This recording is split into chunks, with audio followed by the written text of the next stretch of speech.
Salama tompoko. Satria moa ankatoky ny fankalazana ny fetin'ny Paska taona 2024 tsika zao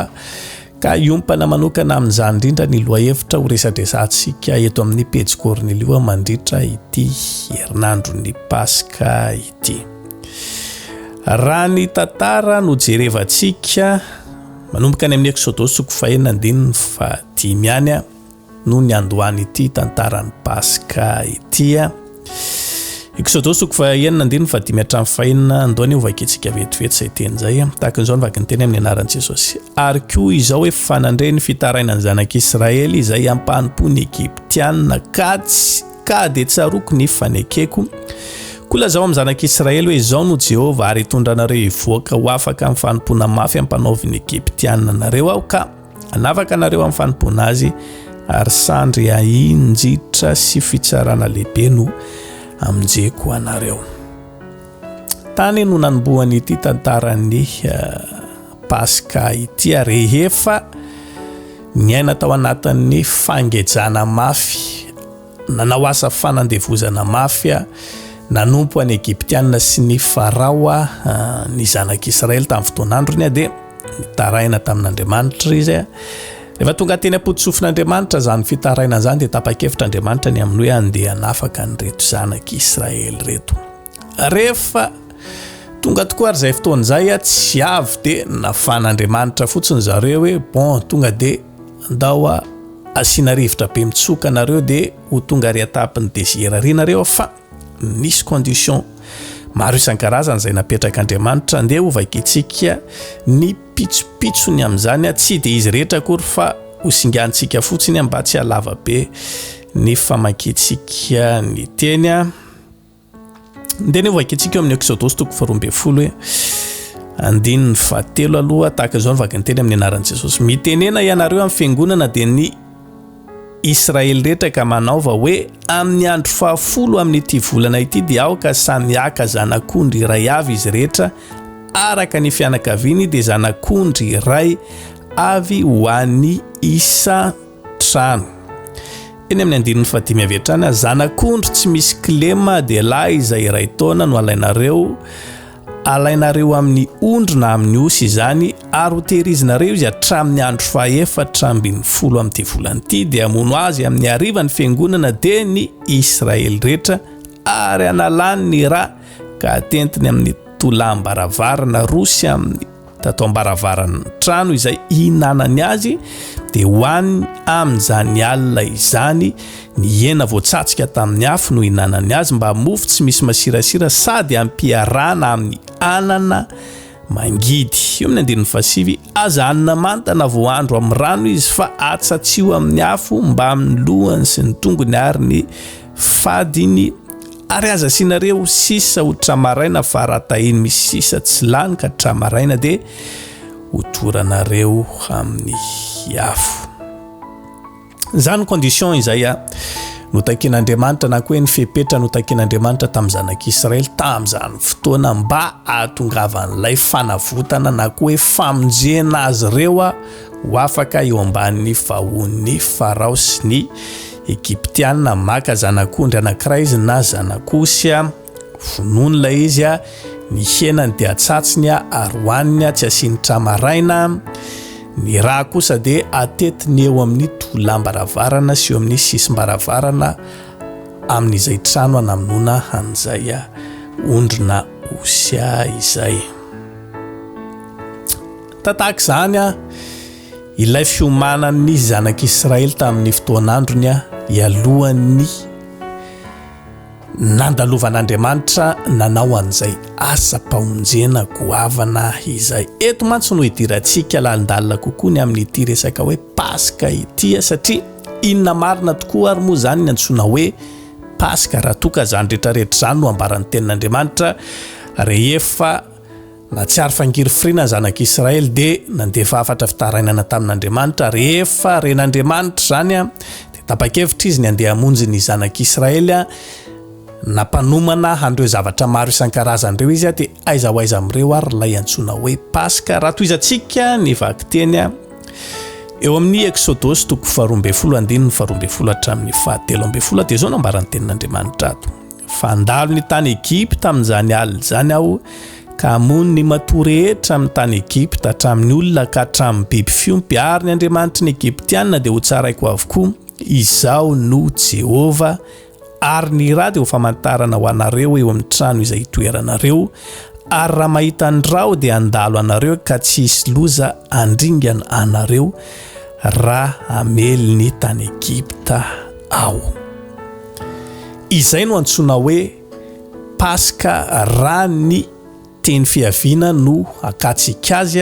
dikany hoe Paska na koa hoe Paka dia nantsona na koa nalaina avy amin'ny teny Hebreo izy io izay manambara manao hoe pesara inona ny dikany passage na koa hoe fandalovana ozy isitsika zany hoe rehefa nasain'Andriamanitra ny karakara andreo zavatra maro isan-karazany ireo ny zanak'Israely nasain'Andriamanitra namono ondry namono osy dia nasainy ny omana tamin'izany zavatra rehetrarehetra zany rehefa tonga ny fotoana fiomanana ny amin'izay anatanterahany mission manokana ho famonjena na ho fanafana ny reto zanak'Israely reto dia nandalo amin'izay izy nandalo ny tany Egipta izy rehefa nandalo ny tany Egipta izy dia tsy hoe namely fotsiny ihany ny Egiptianina fa nandalo ihany koa teo amin'ny trano no nenany zanak'Israely fa rehefa kosa nahita ilay raza ny tete teo amin'ny tolambaravarana sy teo amin'ny androm-baravarana dia nandalo fotsiny ihany izay no antsoina hoe Paska fandalovana zany hoe nandalo tany amin'ny tany Egipta Andriamanitra namely ny Egiptianina sy ny olon'ny Farao rehetra fa kosa nandalo tao amin'ny zanak'Israely izy fa saingy nitondra famonjena sy fanafana. Raha toka ho alefatsika aty amintsika ho aty amin'ny firenena jentilisa aza ny amin'izay fetin'ny Paska izay inona ary moa zany no hidirantsika amin'ilay satria raha zany zavatra resantsika zany raha zany zavatra tantaraintsika zany dia tahaka ny natokana ho an'ny zanak'Israely ilay izy satria ry zareo no nafana ry zareo no novonjena tamin'izany fotoana ka inona moa zany ilay tokony ankalazantsika an'ity fetin'ny Paska ity ao amin'ny Lioka 2:20 hatramin'ny 20 dia misy tenin'Andriamanitra milaza fa nandray ny mofo izy ka rehefa nisaotra dia novakiny ka natolo ny azy sady nataony hoe ity no tenako izay omena ho anareo izao natao fahatsiarovana ary araka izany koa ny kapoaka rehefa vita ny sakafo dia hoy izy ity no kapoaka ity no fanekena vaovao amin'ny rako izay ahidina ho anareo. Mazava zany ny ambaran'ny tenin'Andriamanitra eto fa Jesosy mihitsy no nanambara tamin'ireo mpianany tamin'izany fotoana hoe ataovy izao mba ho fahatsiarovana inona ary ilay zavatra nasain'i Jesosy natao tamin'io fotoana io ny fihinanana ny mofo sy ny fisotroana ny kapoaka izay midika tsotra efa noazavaina tamintsika teto zany tamin'ny fotoanandro izay ny anarantsika manokana makasika ny amin'ny fandraisana ny fanasan'ny tompo fa ny fizarazarana mofo dia hoarina tsotra fotsiny tahaka ny hoe ny fihinanana ny tenan'i Jesosy ny fisotroana ny kapoaka dia hoarina tsotra tahaka ny fisotrotsika ny rano Jesosy izany rehetrarehetra zany inona ary no dikany aty amin'ny fanekena vaovao tsy inona akory fa raha toka nitondra famonjena ho an'ireo zanak'Israely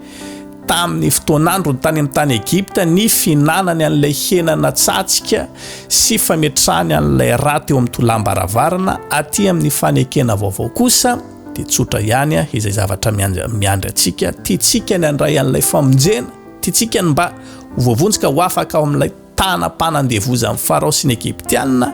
inona moa zany ilay fangejana mahazo antsika raha aty amin'ny tontolon'ny ara-panahy resaka dia io resaka fahotana faharatsiana maro isan-karazany io no hoarina ny amin'ny fiainany zanak'Israely tany Egipta mbola ho ny aina atao anatin'ny fanandevozana izy rehefa mbola ao anatin'ny fisotrotokontsika mbola ao anatin'ny fijangajangantsika rehefa mbola ao anatin'ny fanompotsambontsika rehefa mbola ao anatin'ny fankalana fialonana fitenenany ratsy ny sisitsika dia mbola andevozon'ny fahotana ihany zany tsika izay ka raha tiatsika no afaka amin'izany rehetrarehetra zany ka te handray ilay famonjena marina dia tahaka ny namonjen'Andriamanitra ny zanak'Israely ho afaka tany amin'ny tany Egipta ho tonga any amin'ny tany Kanana dia tsotra ihany isika tsy teren'ny ten'Andriamanitra tsony kory ka hoe amono ondry dia hinana an'izany dia anisy raha miteteo amin'ny tolam-baravarantsika fa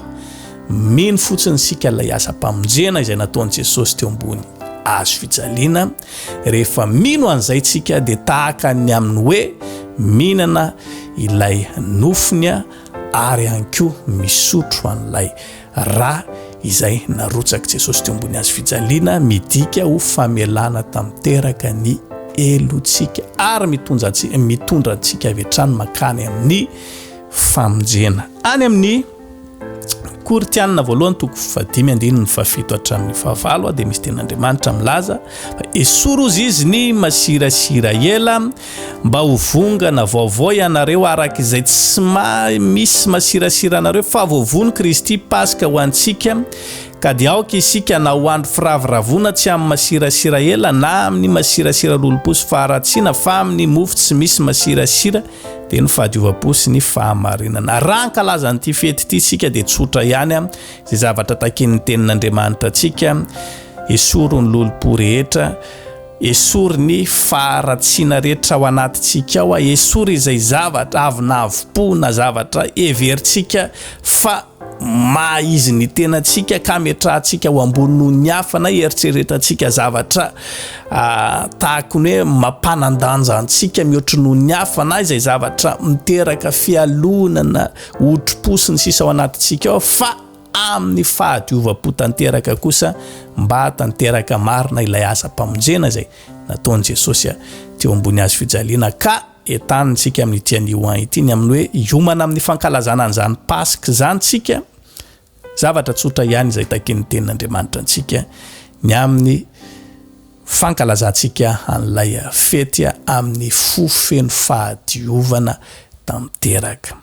Mbola ho tohizantsika ny filazalazana mahakasika an'ity fetin'ny Paska ity mandritra n'ity herinandro ity asaiko hatrany ianao hanaraka tsy tapaka ny eto amin'ny